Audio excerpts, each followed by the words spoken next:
back. You're back. How are you?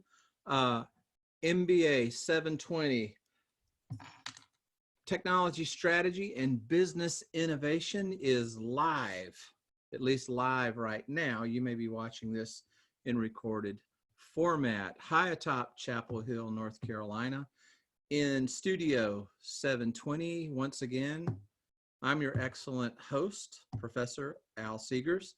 Happy to be with you. Very, very excited about what we're going to talk about tonight. This is one of the more mature types of technologies. Just to remind you, we are on our quest to explore the 7 technologies that are remaking the world. We have already talked about pervasive computing. We talked about mesh networking and wireless communications. We talked about biotechnology, and this session, what we're going to talk about today is additive manufacturing, also known as 3D printing. Very interesting when you research this topic and when you go in and look at how 3D printing is changing things. You might think of it as being a technology where we create simple things, furthest thing from the truth. 3D printing is evolving, it is changing, and it is able to actually manufacture quite sophisticated things. And on top of that, a service industry is taking shape across the technology. You don't necessarily have to own a 3D printer to participate in 3D printing or in the industry or in the design phase of it. All you need is access to someone who does have a 3D printer, and there are several service organizations that certainly fill that description these days. It's also a technology that's going to be revolutionized by different forms of 3D printing. We're going to take a look at a technology called CLIP, Continuous Liquid Interface Protocol and Production. That is an incredible new form of this technology. I think you're going to see a lot of cool stuff here in 3D printing. Again, to reiterate, this is one of those technologies that is a little bit more evolved in terms of its manifestations. We can see 3D printers, we can see them working.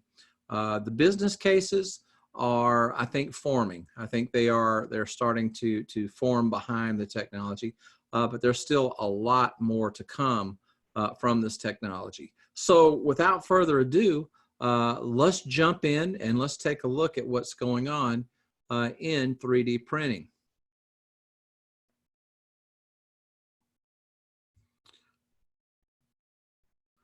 And away we go. Here we are. So 3D printing are also known as additive manufacturing. Now, the formal definition of this: processes for making a 3D object from a 3D model or 3D digital image. Actually, it doesn't have to be a 3D image these days, just a digital image.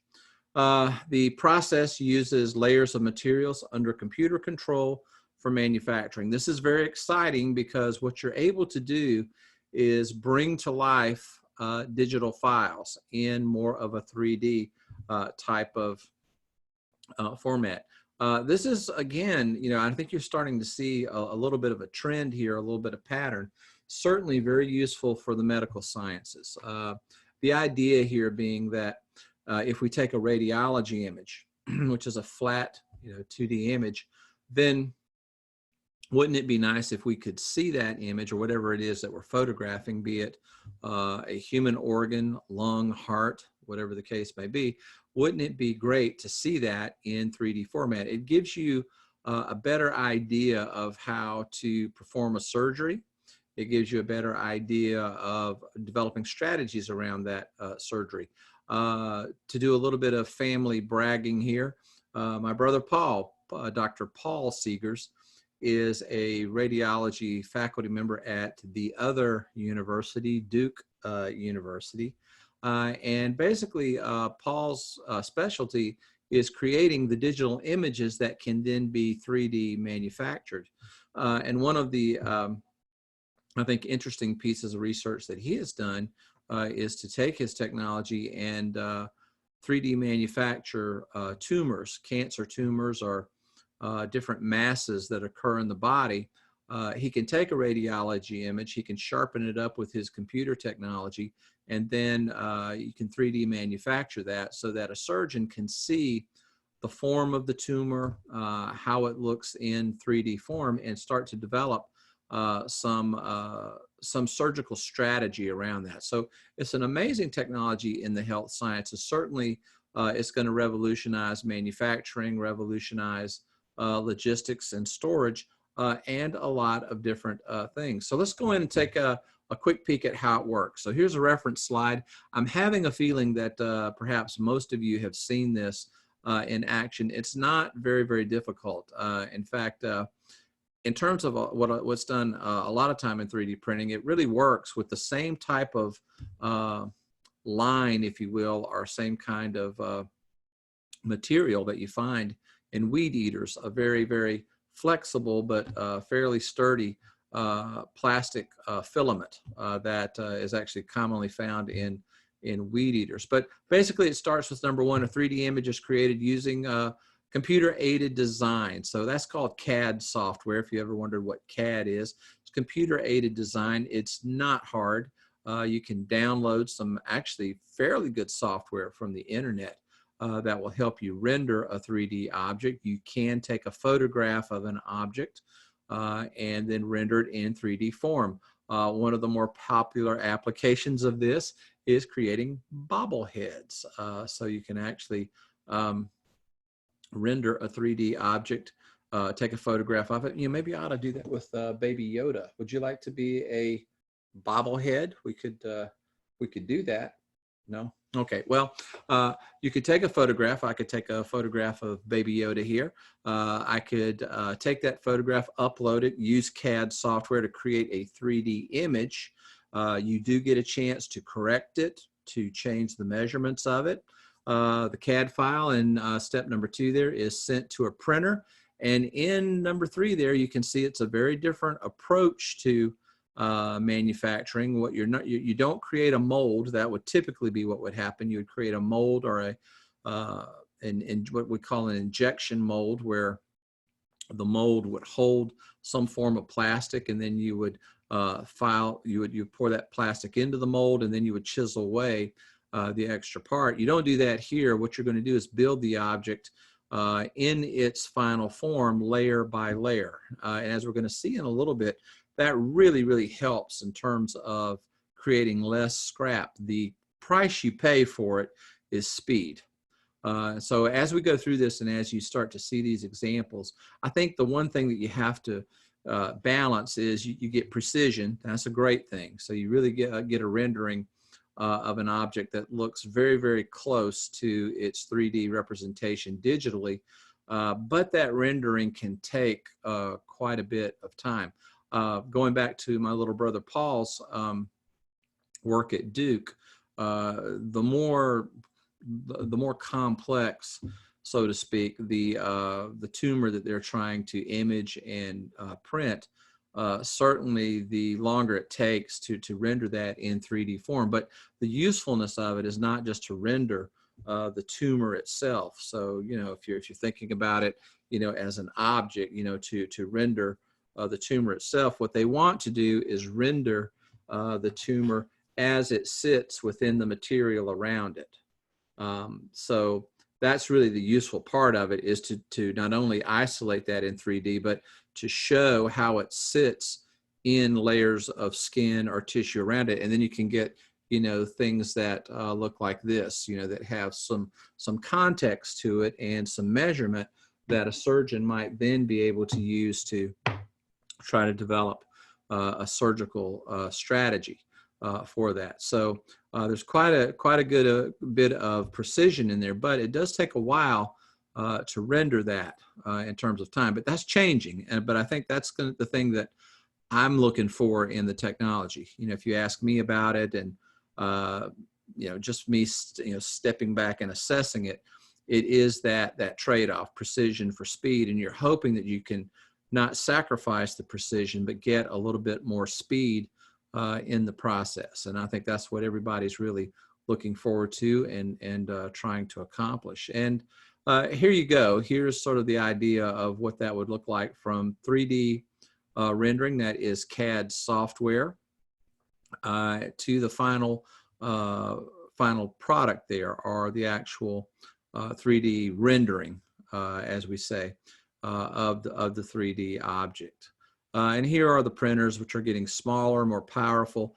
I wish they were getting faster. I think that's again, the piece that's really sort of out there that's a little bit different. I think another thing too is you want different textures, different colors.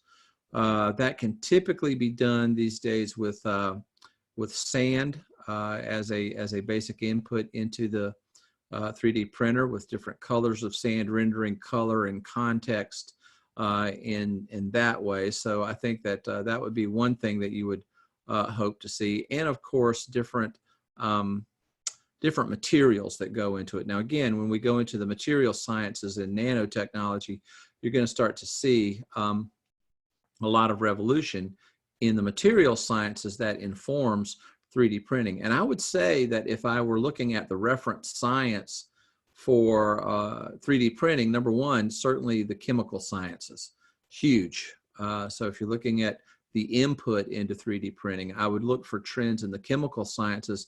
And I think also in the engineering and mechanical sciences as far as the machines themselves.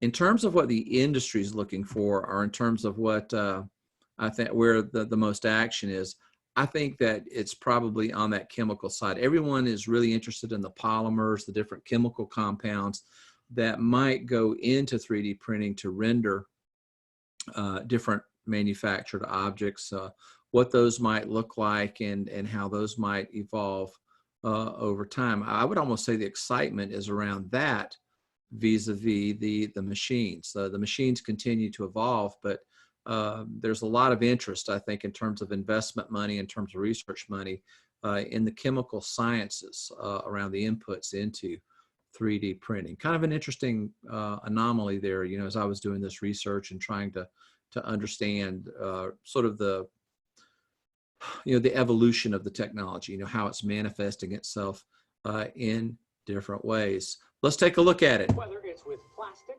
metal, or even living tissue, 3D printing has been around since the 1980s. It's been used mostly for prototyping, and so far it's still cheaper to make most large volume consumer goods like bottle caps using traditional methods.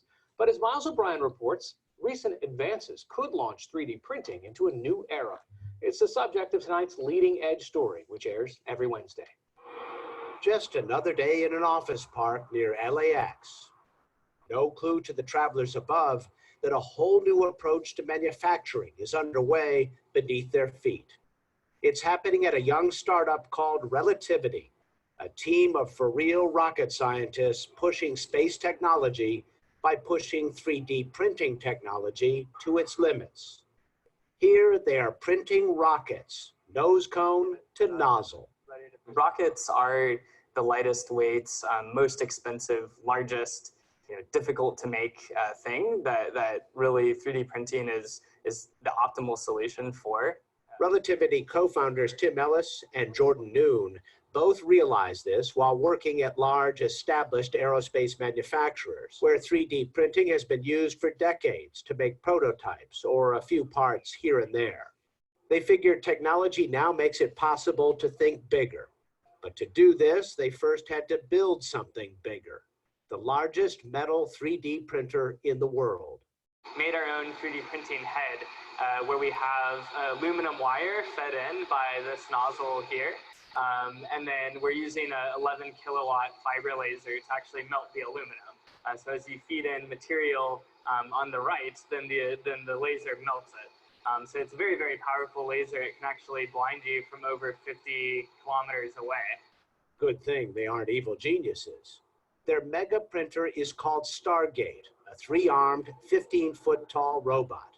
It hasn't made a whole rocket yet, but it has printed out a fuel tank and an engine. Relativity's full-throttle thrust into 3D printing is just one milestone on the long road from prototypes and small parts to mass manufacturing.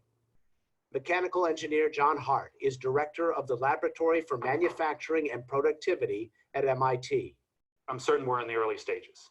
I think that the things that we do with additive manufacturing in the end, or say 10, 20, 30, 50 years from now, are in some part beyond our imagination. Hart is not talking about consumer-grade 3D printers, a passing fad that peaked in 2014. He and his team at MIT are developing new materials and machines to help make 3D printing more practical for manufacturers. They're grappling with familiar obstacles. 3D printing is slow, it's expensive, right? There's few things that you can 3D print and then use right away. You often have to do post-processing and finishing and painting, et cetera. But we're getting there. Hart and some colleagues have founded a company called Desktop Metal to develop a solution. Traditionally, 3D printing works by fusing metal powder together, layer by layer, with a laser. It is a single point process, limited by the speed of the laser. At Desktop Metal, they alternate layers of metal powder with a glue-like binder. The layers are sprayed with multiple print heads, inkjet style. After the part takes shape, it is placed in a furnace where the blast of heat fuses the metal while cooking away the binder. The company claims the process is about 100 times faster than the single-point laser technique. Based outside of Boston, Desktop Metal is growing fast. CEO Rick Fulop gave me a tour of his factory for factories. This is the main event right here, right? This is our production system. This is the world's fastest metal printer. This machine can make 150 metric tons of metal per year. 150 metric tons. There's nothing else like it.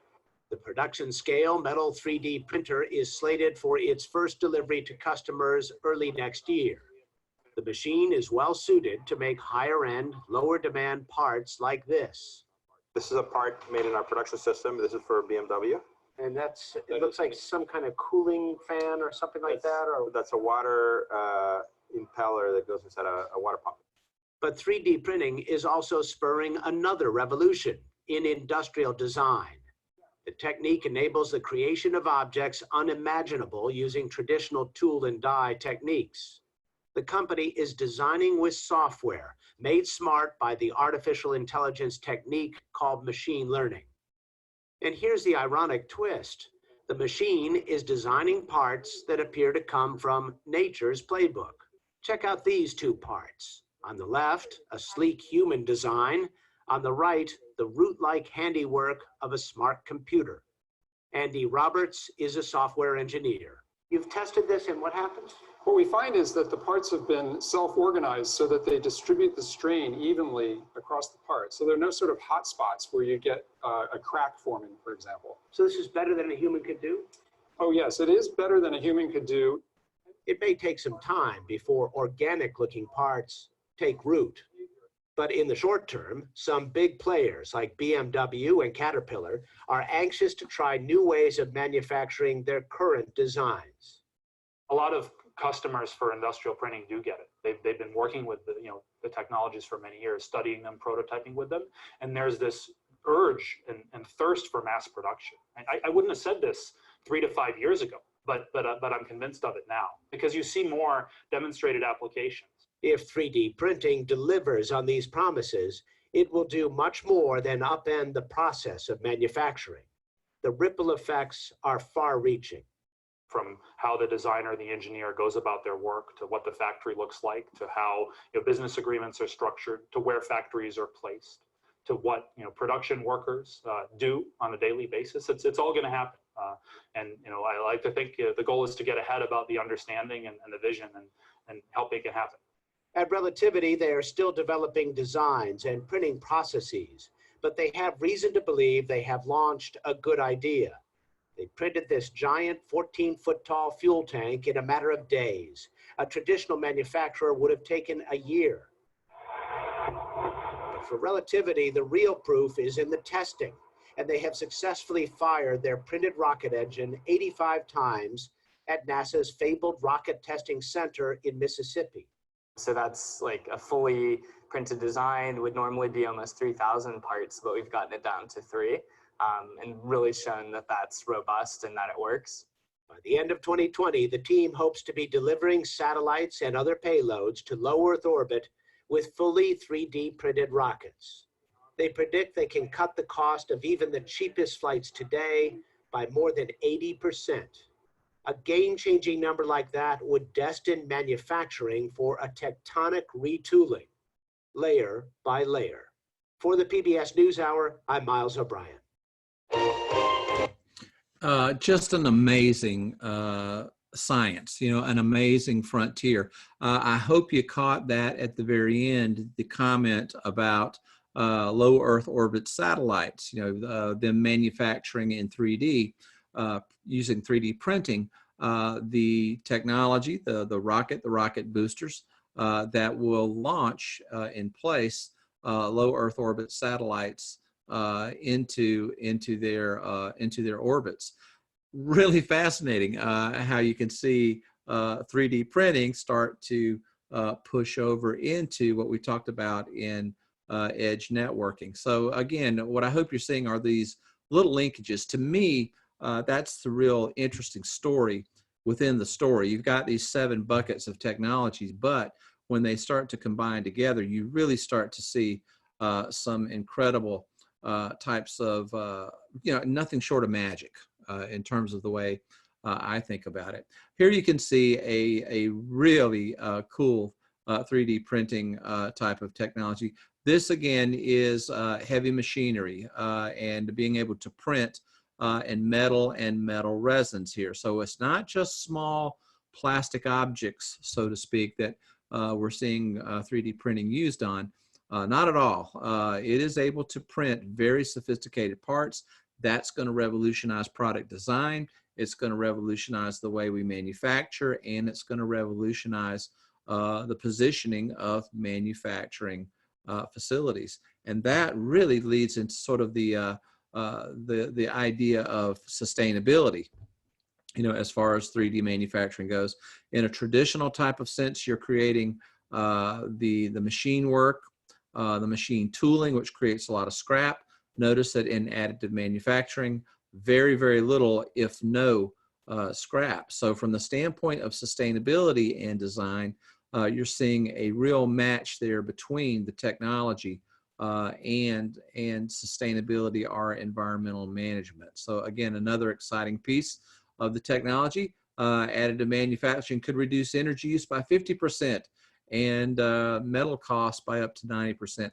This is a big deal. This really changes every economic of manufacturing, and I think this is going to reposition the industry.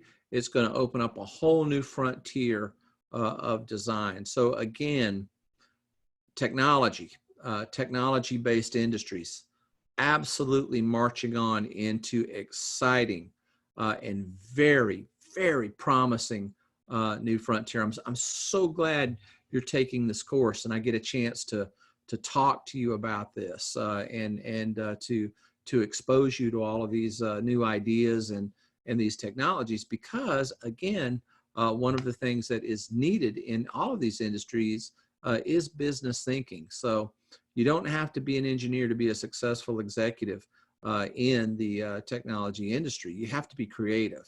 And I think you have to understand the trends.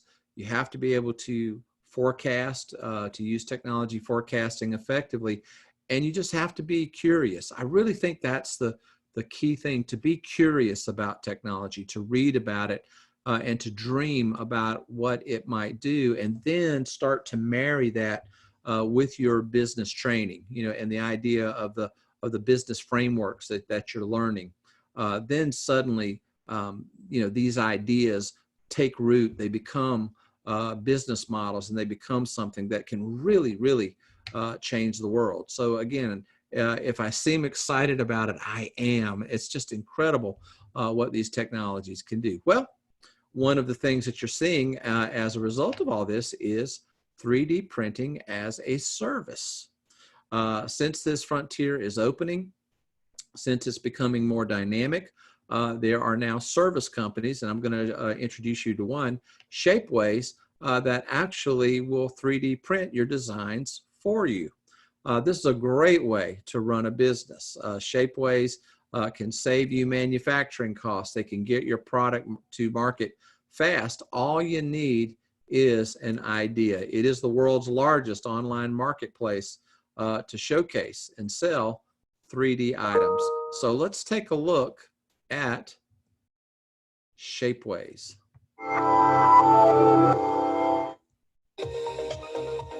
3D printing is a technology that lets you take a digital file and turn it into a physical product. Almost anything you can imagine, people are creating. I think it's going to open up whole new opportunities in areas of mass customization. Unlike with music or movies, with a 3D printer, a lot of things that are printed aren't protected by copyright. One of the really cool things about 3D printing is it really changes the dynamic of a consumer culture. It turns you from being a passive consumer to an active creator.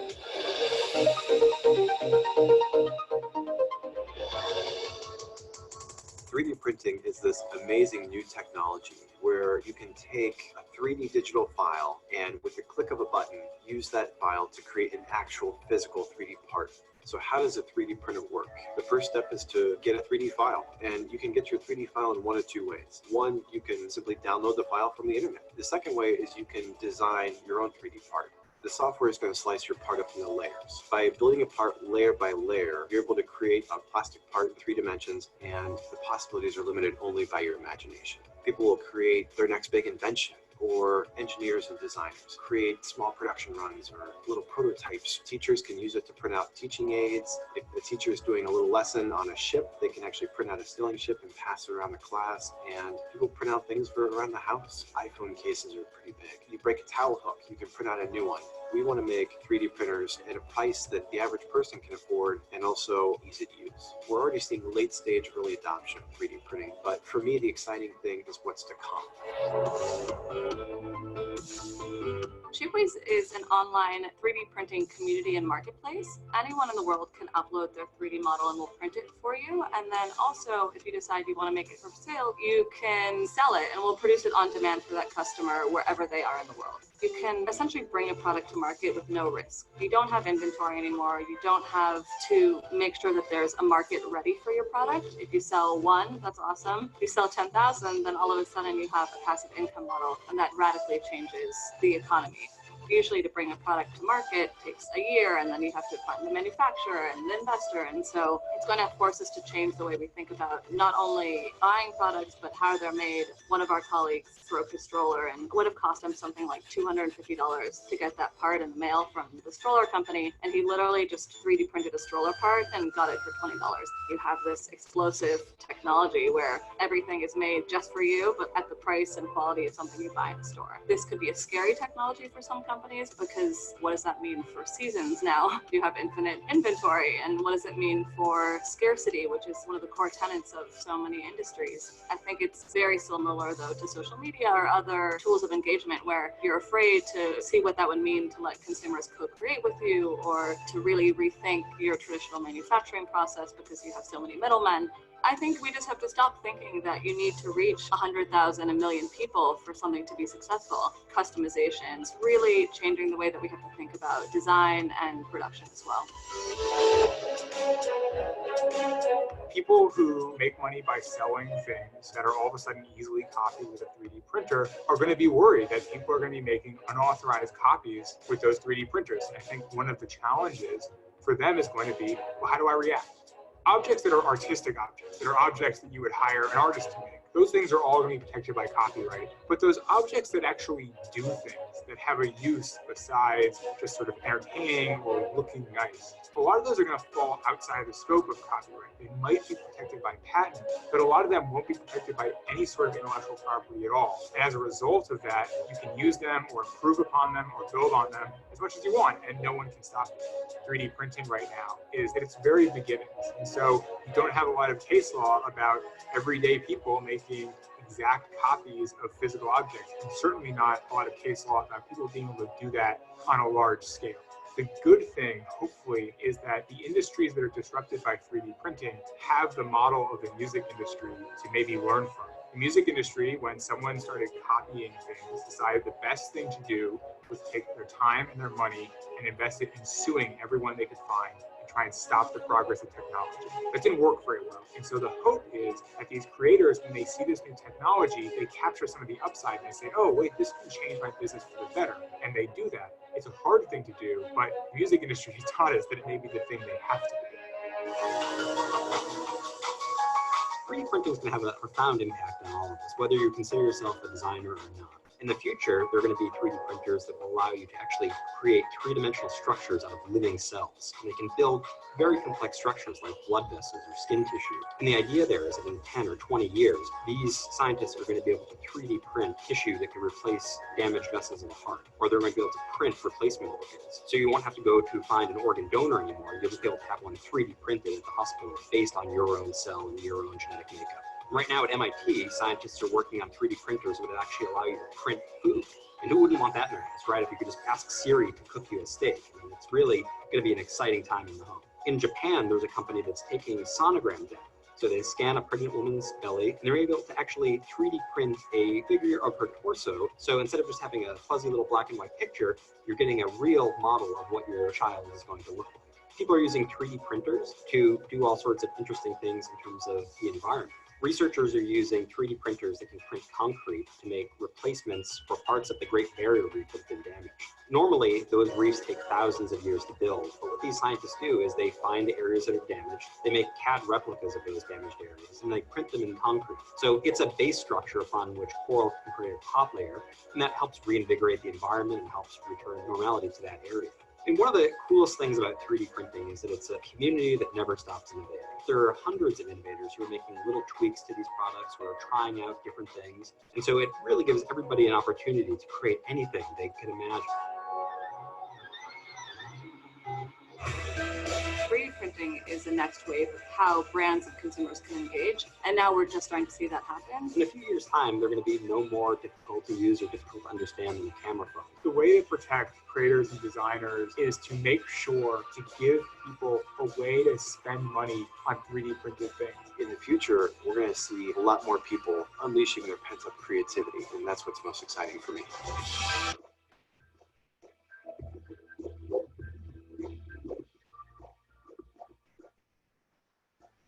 Wow, that's pretty amazing. So again, Shapeways, they are not the only one in the business world. X1, Metal 3D Printing, these are all service providers. So they own 3D printing equipment. They can produce to your specifications. All you need is to create the digital file. And in fact, these days, they will help you create the digital file. I can speak to having used Shapeways in some projects that I've been involved with. Very reliable and very good, very well run business, incredible detail when you use them, quite good. And what it's doing is creating a lot of different products out there, Shapeways plus Etsy. So again, now you can see the commerce piece of this, combining with Etsy to create customized jewelry, customized crafts, a whole lot of different things. This gets down to very personalized things. We can create images of ourselves, and we can actually create an analog wave representation of our favorite song. So this is Adele's Someone Like You, and that is the actual analog version of that. So that is actually going back to those waves we talked about in wireless communication. That is Adele singing Someone Like You if it were captured in that analog wave format. So you see just a whole lot of different possibilities in terms of 3D printing. Where is it going? Well, you heard it there in the presentation, and certainly this is something that we are starting to see. Bioprinting, printing tissues and organs using living cells. Surgery preparation, precision surgical instruments, customized prosthetics. Bioprinting is absolutely revolutionizing the health sciences. So let me show you how this works. Well, this is a photograph I took at Boston University Medical Center. The medical student slash chemist that is working there did not necessarily want to be photographed, but I did it anyway.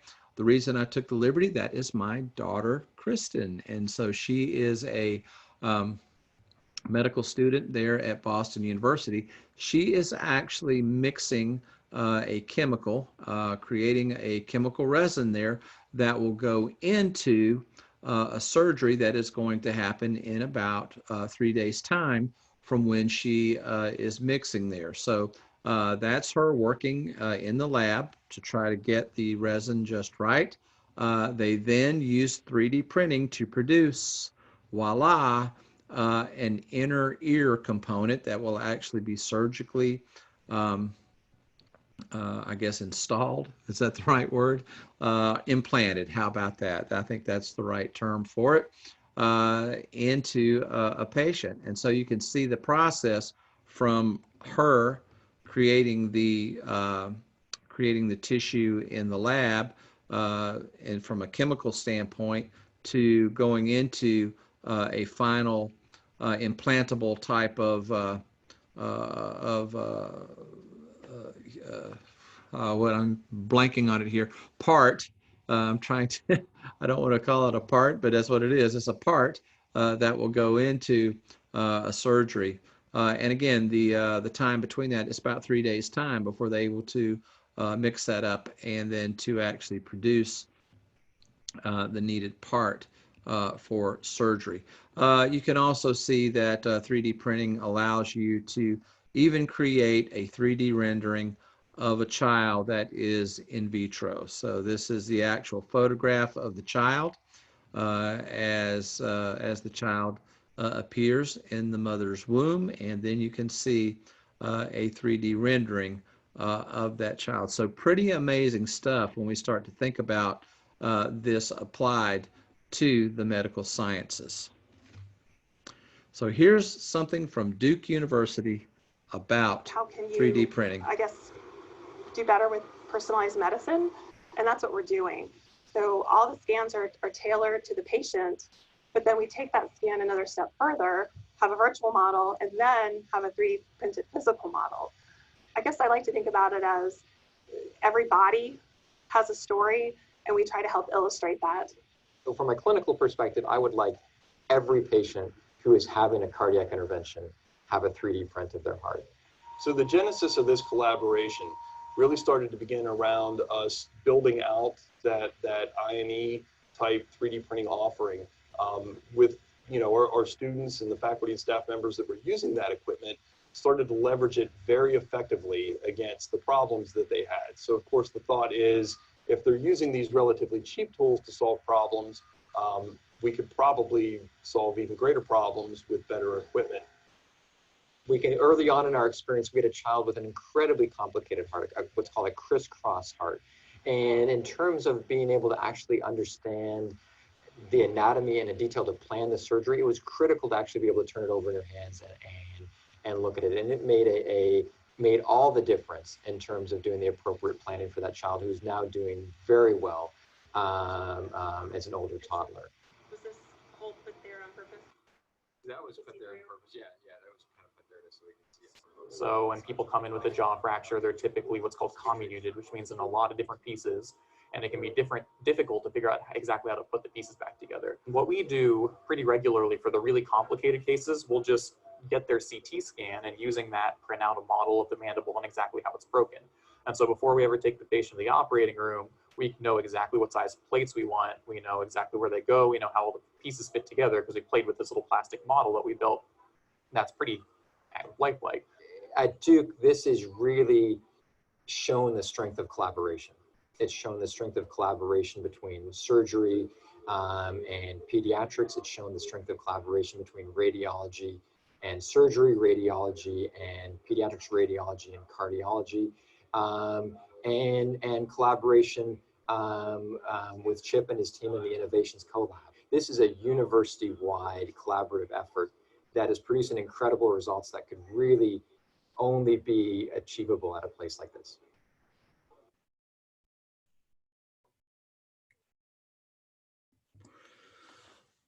Oh, it's so hard to show a clip of Duke, but they're kind of the leaders in this particular type of use of 3D printing. So shout out to my little brother, Paul Seegers, who is a professor over there in biomedical engineering and is actually one of the leaders in Duke's lab for 3D printing. Again, his area is taking those radiology images, producing the computer rendering, which is called a digital phantom of the organ, and then it goes into 3D production. One of the things that's really interesting about that, it is a lifesaver. There are surgical situations where an outcome that is favorable would just be far less likely without the use of 3D printing. So it's one of these technologies that is not only amazing, but it is actually life-saving. It changes the world. It changes people's lives. And so it is amazing for that. And again, this is where you put on your creativity hat and you put on your best curiosity running shoes, and then you think about what might be possible. Well, where is 3D printing going? Well, one of the great technologies out there is continuous liquid interface production. So let's turn the attention back to the University of North Carolina. This is a technology that was pioneered by Dr. Joe DeSimone. And Dr. DeSimone was a chemistry professor here at the University of North Carolina. He still has connections back to the University of North Carolina. So this is a good old UNC type of invention. And what it does, it's a lot like the Terminator movies. Rather than layering material and building a product, what it does is it actually creates it in a pool of resin and pulls the part out of the pool of resin. Let me show you how it works. So basically the image, let's go to the bottom of this image. If you take a look at the projector, that projector is going to generate an infrared radio image into the resin. And you can see the window at the bottom above the projector. The resin sits in a pool there, and then you have the build platform. That build platform comes down, and that image that is projected from the bottom will create the product that is pulled from the build platform.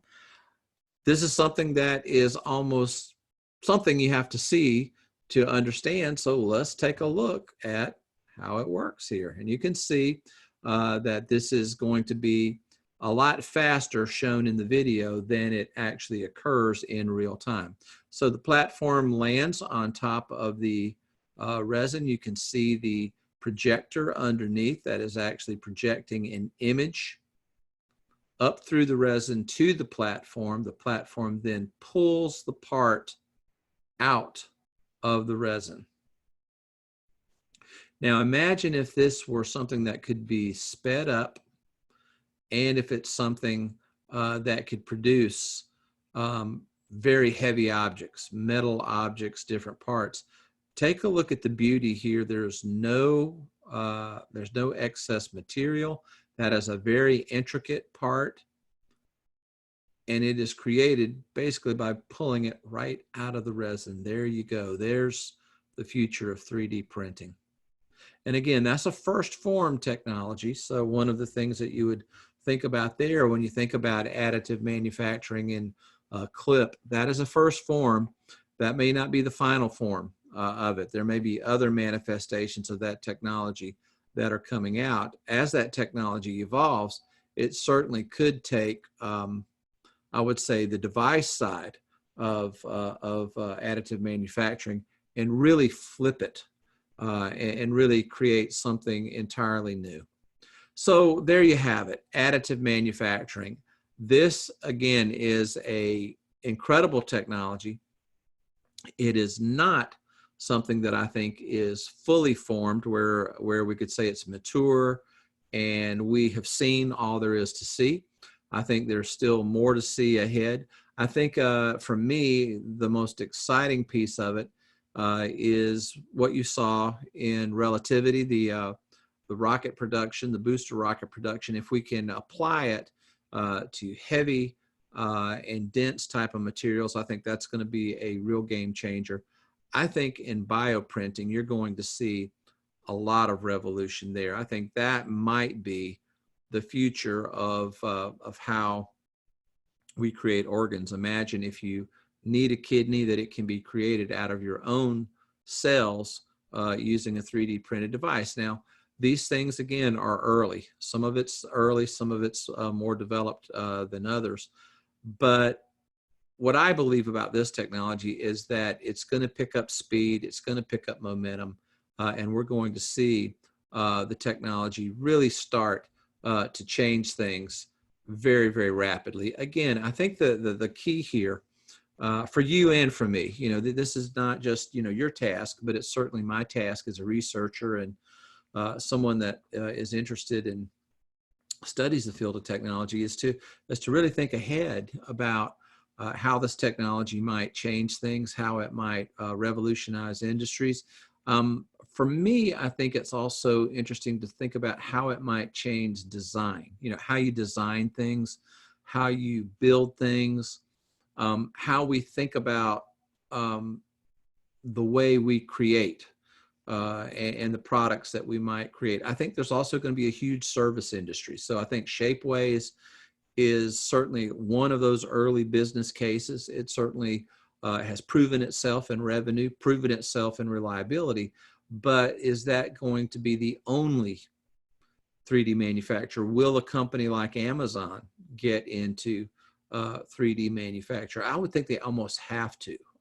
Interestingly enough, I was doing a strategy session with Advanced Auto Parts, and again, the auto parts industry is a relatively old industry.